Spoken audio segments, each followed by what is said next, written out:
day 24 in the book of Isaiah.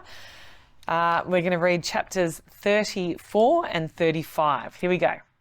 Come hear and listen, O nations of the earth. Let the world and everything in it hear my words. For the Lord is enraged against the nations. His fury is against all their armies. Might be thinking, oh, really? We hadn't worked that out yet. No, it's still happening. He will completely destroy them, dooming them to slaughter. Their dead will be left unburied, and the stench of rotting bodies will fill the land, and the mountains will flow with their blood. I wonder if you're eating breakfast as we read this today. The heavens will melt away and disappear like a rolled up scroll. The stars will fall from the sky like withered leaves from a grapevine or shriveled figs from a fig tree. Ooh, this is a picture. And when my sword has finished its work in the heavens, it will fall upon Edom, the nation I have marked for destruction. The sword of the Lord is drenched with blood and covered with fat, with the blood of lambs and goats, with the fat of rams prepared for sacrifice. Yes, the Lord will offer a sacrifice in the city of Bozrah. He will make a mighty slaughter in Edom.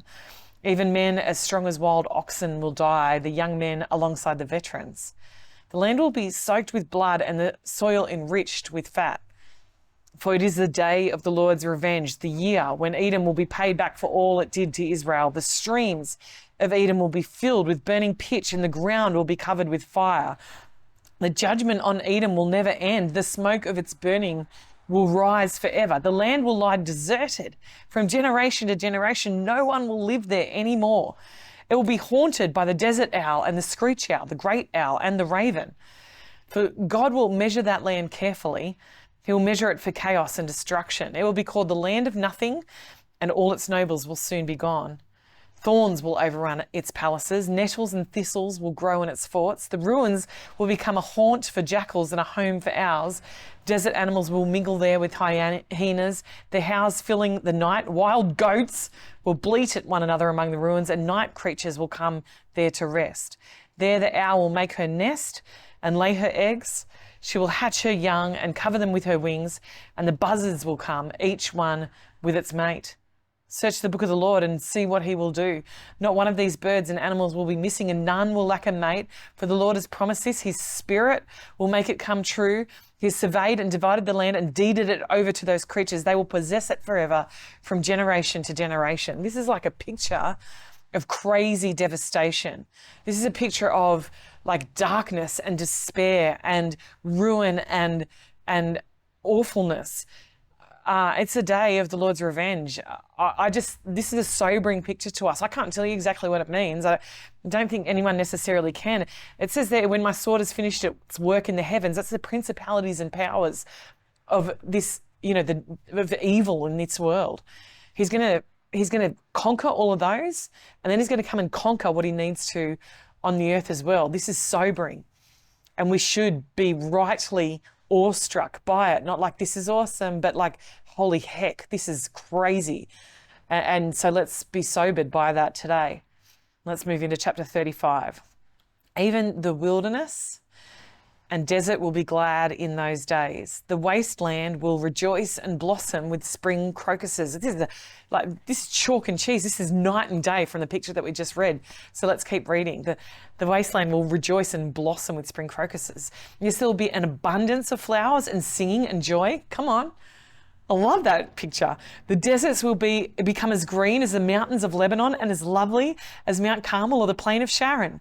There, the Lord will display his glory, the splendor of our God. With this news, strengthen those who have tired hands and encourage those who have weak knees. Say to those with fearful hearts, be strong and do not fear, for your God is coming to destroy your enemies. He's coming to save you. And when he comes, he will open the eyes of the blind and unplug the ears of the deaf. Does this sound familiar? Does this sound like anyone you know?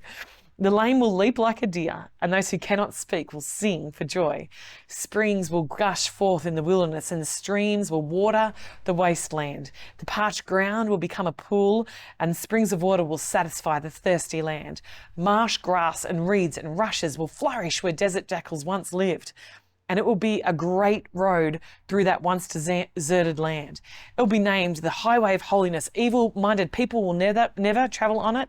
It will only be for those who walk in God's ways. Fools will never walk there. Lions will not lurk along its course, nor any other ferocious beasts. There will be no other dangers. Only the redeemed will walk on it. Those who have been ransomed by the Lord will return. They will enter Jerusalem singing, crowned with everlasting joy. Sorrow and mourning will disappear, and they will be filled with joy and gladness. My sister and sister-in-law wrote a song about this one, so it went like this. There's a road that's God's alone. He holds me with his hand. No, I don't think that was it, but no fool or wild beast will travel on that way. On that road again, the blind will see. The lame will walk and jump. The mute will shout in victory. Anyway, we don't sing it anymore, but that's just, a bit of showcasing for free. Hey, this is a cool passage. There's this road that's coming and it's going to be epic. And we're authorized to walk on that now.